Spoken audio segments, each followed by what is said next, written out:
I'm Ann. And I'm Crystal. Welcome to Let's Talk About Faith Stuff.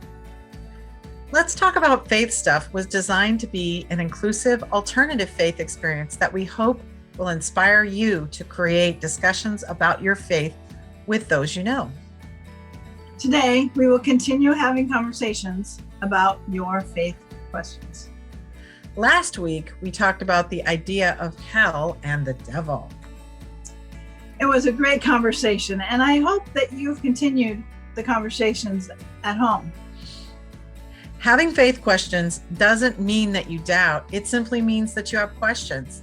Besides, doubting is healthy, and as long as you keep the conversation going, because conversations can lead to new insights that can help you understand God and your faith.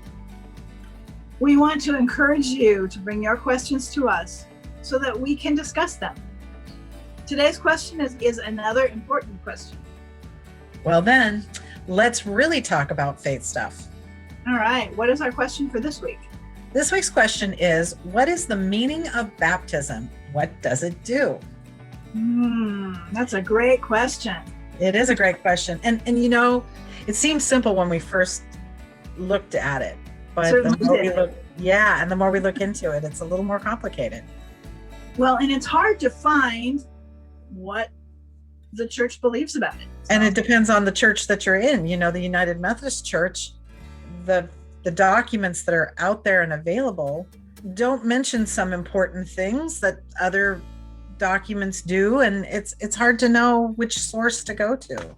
Right. Well, I was looking at the meaning of baptism in the United Methodist Church, and it's interesting because it doesn't really answer anything except for covenant tells you in the introduction what it is. So this is what the introduction says. Through the sacrament of baptism, we are initiated into Christ's holy church. We are incorporated into God's mighty acts of salvation and given new birth through water and the Spirit. All of this is God's gift offered to us without price. So if you can decipher that, then that's the answer, right? Right. And it sounds to me like whenever I hear without price, I always think of grace, which is a whole nother subject that's really complicated. And there is a lot about grace in this document too. So I think they were kind of going there.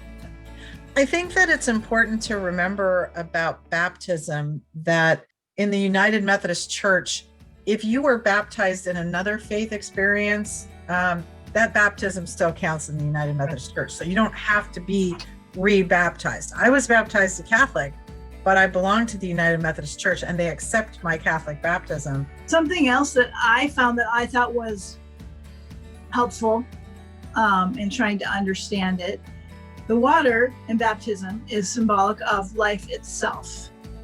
The waters of a mother's womb, as well as the water that sustains life day after day, right? We have to have water to live.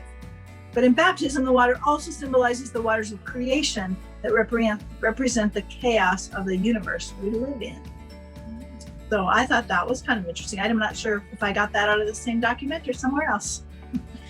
Well, it sounds really good. And I also think of, when I think of water, just personally, when I think of water, I use it to clean. I use it to clean my hands, my body, my clothes, my car. And so if I think about it in those terms, and I think about baptism, I think, well, maybe it's also a symbol of cleansing us in a way. Cleansing yourself and starting anew.